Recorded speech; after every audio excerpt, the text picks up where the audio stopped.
Hi friends, இந்த வீடியோவில் நம்ம சூப்பரான ஒரு தகவல் பற்றி பார்க்க போகிறோம். பயனுள்ள தகவல், எல்லாருமே எதிர்பார்த்துட்டு இருந்த ஒரு அப்டேட். அதாவது குழந்தைகளுக்கு ஆதார் கார்டு எடுக்கிறதுல பார்த்தீங்கன்னா நிறைய பேருக்கு ஒரு சில சிக்கல் இருந்தது. என்ன அப்படின்னு கேட்டிங்கன்னா, குழந்தைகளுக்கு ஆதார் கார்டு எடுக்கும்போது பர்த் சர்டிஃபிகேட்டில் அப்பா அம்மா பெயர் எப்படி இருக்கோ அதே மாதிரி தான் ஆதார் கார்டுலேயும் இருக்கணும், அவங்களுடைய ஆதார் கார்டுலேயும் இருக்கணும். அப்போ தான் அந்த குழந்தைகளுக்கு ஆதார் கார்டு கொடுக்க முடியும்னு சொல்லி நிறைய பிரச்சனைகள் போயிட்டு இருந்தது. இதனால் பார்த்தீங்கன்னா நிறைய பேருடைய குழந்தைகளுக்கு ஆதார் கார்டு எடுக்கிறதுல டிலே ஆகிட்டு இருந்தது. அதாவது ஹெட் ஆஃப் ஃபேமிலினுடைய டீடைல்ஸ் ப்ரூஃப் ஆஃப் ரிலேஷன்ஷிப் டாக்குமெண்ட்ஸில் கரெக்டாக மேட்ச் ஆகலை அப்படிங்கிற காரணத்தை காட்டி நிறைய பேருக்கு ரிஜெக்ட் பண்ணியிருந்தாங்க.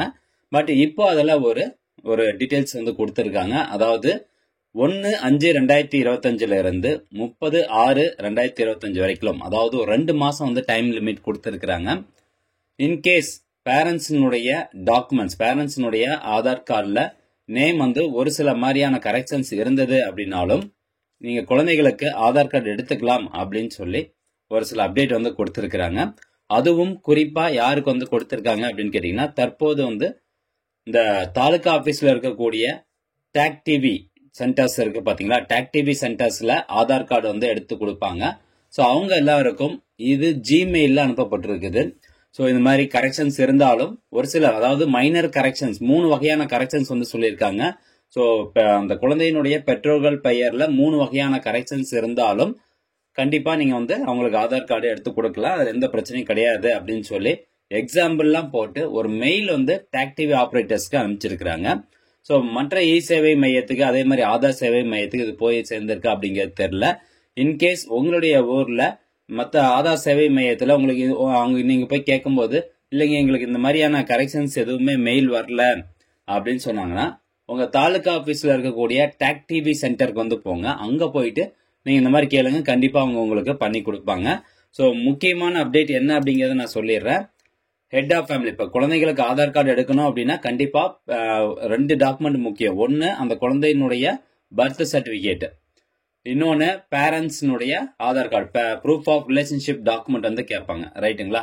ஸோ அப்போது இந்த பர்த் சர்டிஃபிகேட்டில் அப்பா பெயர் ஒரு மாதிரி கொடுத்துருந்து, பேரண்ட்ஸுடைய ஆதார் கார்டில் ஒரு மாதிரி இருக்குது, அப்பா பேர் ஒரு மாதிரி இருக்குது, ஒரு சில சேஞ்சஸ் ஆயிருக்கு அப்படின்னா தற்போது இருக்கக்கூடிய நடைமுறைப்படி ஆதார் கார்டு எடுக்க மாட்டாங்க, அந்த குழந்தைகளுக்கு ஆதார் கார்டு கொடுக்க மாட்டேங்கிறாங்க. ஆனால் இதில் தான் அப்டேட் வந்திருக்கு. ஸோ 2 மாதம் டைம் கொடுத்துருக்காங்க. ஸோ அதுக்குள்ளே நீங்கள் போயிட்டு கரெக்ஷன் அப்டேட் பண்ணிக்கலாம். குறிப்பாக தற்போது ஒர்க் ஆகுறது டேக் டிவி ஆப்ரேட்டர்ஸ் சென்டர்ல ஒர்க் ஆகுது. நீங்கள் போய் கேட்டு உங்கள் தாலுகா ஆஃபீஸில் இருக்கக்கூடிய டேக் டிவி சென்டரில் கேட்டு கரெக்ஷன் பண்ணிக்கோங்க. சரி, இப்போ நம்ம முக்கியமாக இதை பற்றி பார்க்க போகிறோம்னா, எந்த மாதிரியான நேம் கரெக்ஷன்ஸ் இருந்தால் அவங்க குழந்தைங்களுக்கு ஆதார் கார்டு எடுத்து கொடுக்குறாங்க அப்படின்னு பார்க்கலாம். இதுதான் ரொம்ப முக்கியம். அதாவது names mentioned in a list should be exactly matched with the names of the head of family as reflected in the official portal. இது எக்ஸிஸ்டிங் கைட்லைன்ஸ். அதாவது பழைய கைட்லைன்ஸ் என்ன சொல்லுதுன்னா, ஹெட் ஆஃப் ஃபேமிலியினுடைய டாக்குமெண்ட்ஸ்ல இருக்க நேமும் அந்த குழந்தையினுடைய பர்த் சர்டிஃபிகேட்ல இருக்க நேமும் கரெக்டா மேட்ச் ஆகணும். எக்ஸாக்டா மேட்ச் ஆச்சுன்னா மட்டும்தான் அந்த குழந்தைகளுக்கு ஆதார் கார்டு எடுத்து தரப்படும் அப்படின்னு சொல்லி எக்ஸிஸ்டிங் கைட்லைன்ஸ் சொல்லுது. ஆனா அதுக்கப்புறம் இந்த டேக் டிவி சென்டருக்கு மெயில் அனுப்பிச்சாங்க பாத்தீங்களா, ஸோ அந்த மெயில் கிளாரிபிகேஷன்ஸ் கொடுத்துருக்காங்க. Specific criteria are provided for processing names while verifying the HOF's Aadhaar information. Head of ஃபேமிலியினுடைய, அதாவது பேரண்ட்ஸ்னுடைய ஆதார் கார்டில் இருக்க நேம் வெரிஃபை பண்ணும்போது ஒரு சில கிரைட்டீரியா கொடுத்துருக்குறாங்க. மைனர் மிஸ்பெல்லிங்ஸ் ஆர் அலவுட் அப்படின்னு சொல்லியிருக்கிறாங்க.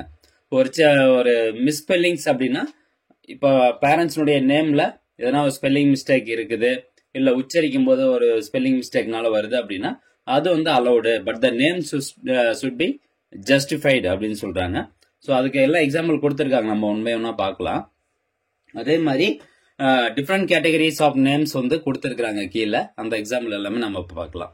ஃபர்ஸ்ட் கேட்டகரியை 3ஆ பிரிச்சிருக்கிறாங்க. Minor mismatch in name. So இந்த மாதிரி மைனர் மிஸ்மேட்ச் இன் நேம்ல இருந்தது அப்படின்னா நீங்க குழந்தைகளுக்கு ஆதார் எடுத்து கொடுக்கலாம் அப்படின்னு சொல்றாங்க. அது எந்த மாதிரியான நேம் மிஸ்மேட்ச் அப்படின்னு பாருங்க. Examples include variations in spelling, initials and spacing. அதாவது இப்போ குழந்தையினுடைய பர்த் சர்டிஃபிகேட்ல அப்பா பேரு இருக்குது, அதுல இனிஷியலோட இருக்குதுன்னு வச்சுக்கலாம். ஆனா அப்பானுடைய ஆதார் கார்டில் இனிஷியல் இல்லை, வெறும் பேர் மட்டும் தான் இருக்கு அப்படின்னாலும் நீங்க ஆதார் கார்டு கொடுக்கலாம், எடுத்து கொடுக்கலாம் அப்படின்னு சொல்றாங்க. எக்ஸாம்பிள் பாருங்க. இப்போ உங்களுடைய அந்த பெர்த் சர்டிஃபிகேட்ல வந்து KM பூஜான்னு கொடுத்துருக்கு. அப்பானுடைய பேர், அதாவது பேரண்ட்ஸ்னுடைய பேர்னு எடுத்துக்கோங்க. பேரண்ட்ஸ்னுடைய பேர் குழந்தையோட பெர்த் சர்டிஃபிகேட்ல வந்து KM பூஜா அப்படின்னு இருக்குது. ஆனா பேரண்ட்ஸ்னுடைய ஆதார் கார்டில் பூஜா மட்டும்தான் இருக்குது அப்படின்னா ஒன்றும் பிரச்சனை இல்லை. அதே மாதிரி குழந்தையினுடைய பெர்த் சர்டிஃபிகேட்ல கார்த்திக் மாது அப்படின்னு சொல்லி அப்பா பேர் இருக்கு. ஆனா இதுல வந்து ஆதார் கார்டில் பேரண்ட்ஸ்னுடைய ஆதார் கார்டில் கார்த்திக் அப்படின்னு இருக்கு. ஒன்றும் பிரச்சனை இல்லை. அந்த மாதிரி ஒவ்வொன்றும் எக்ஸாம்பிளுக்கு வந்து கொடுத்துருக்குறாங்க. ஸோ நீங்க இதை பார்த்துக்கலாம். இந்த இடத்துல பாத்தீங்கன்னா குழந்தையினுடைய பெர்த் சர்டிஃபிகேட்ல ரமேஷ் பாய் அப்படின்னு சொல்லி கொடுத்துருக்காங்க. ஆனா அவருடைய ஆதார் கார்டில் ரமேஷ் குமார் அப்படின்னு வருது. அப்படின்னாலும் ஒன்றும் பிரச்சனை கிடையாது அப்படின்னு சொல்றாங்க. ஸோ இது வந்து first minor mismatch in name. ரெண்டாவதா எக்ஸ்பேண்டட் ஆர் அப்ரிவேட்டட் நேம். அதாவது குழந்தையினுடைய பெர்த் சர்டிஃபிகேட்ல பேரண்ட்ஸுடைய பெயர் வந்து பாருங்க, இங்க பாருங்க ஆர் சத்யவேணி அப்படின்னு கொடுத்துருக்காங்க. ஆனா அவங்களுடைய ஆதார் கார்டில் ரித்து சத்யவேணி அப்படின்னு இருக்குது. அப்படின்னாலும் ஒன்றும் பிரச்சனை கிடையாது, நீங்க வந்து கொடுக்கலாம் அப்படிங்கறத ஒரு கிளாரிபிகேஷன் கொடுத்துருக்காங்க. நெக்ஸ்ட் பாத்தீங்கன்னா ஜம்பிள்டு நேம் அப்படின்னா இங்க பாருங்க குழந்தையினுடைய பெர்த் சர்டிஃபிகேட்ல சிவகுமார் பாரதி அப்படின்னு இருக்கு அப்பா பேரு. ஆனா அவருடைய ஆதார் கார்டுல சிவசக்தி பாரதி அப்படின்னு இருக்கு. ஸோ இப்படி இருந்தாலும் ஒன்றும் பிரச்சனை கிடையாது, இது மேட்ச் ஆகுது அப்படின்னு சொல்றாங்க. ஸோ நீங்க வந்து எடுத்து கொடுக்கலாம். அதே மாதிரி கீதா ஸ்ரீதர் அப்படின்னு இருக்குது. அது பேரண்ட்ஸோடைய ஆதார் கார்டுல ஸ்ரீதர் கீதா அப்படின்னு சொல்லி அவங்க நேம் இருக்கு. ஸோ எப்படி இருந்தாலும் ஒன்றும் பிரச்சனை இல்லை, ஆதார் கார்டு நீங்க கொடுக்கலாம் அப்படின்னு சொல்லி இதில் தெளிவுபடுத்தி இருக்கிறாங்க. ஸோ கண்டிப்பா இது 100% ஒரு பயனுள்ள தகவல். முடிஞ்ச அளவுக்கு நிறைய பேருக்கு ஷேர் பண்ணி விடுங்க. ரொம்ப நேரம் அப்படியே வீடியோ இழுத்தாலும் நான் முடிஞ்ச அளவுக்கு என்ன சொல்ல வந்தனோ அதை வந்து சொல்லிட்டேன் அப்படின்னு நினைக்கிறேன். ஸோ முடிஞ்ச அளவுக்கு நிறைய பேருக்கு இந்த இன்ஃபர்மேஷனை ஷேர் பண்ணுங்க. மீண்டும் அடுத்து ஒரு நல்ல பதிவில் சந்திக்கலாம். நன்றி, வணக்கம்.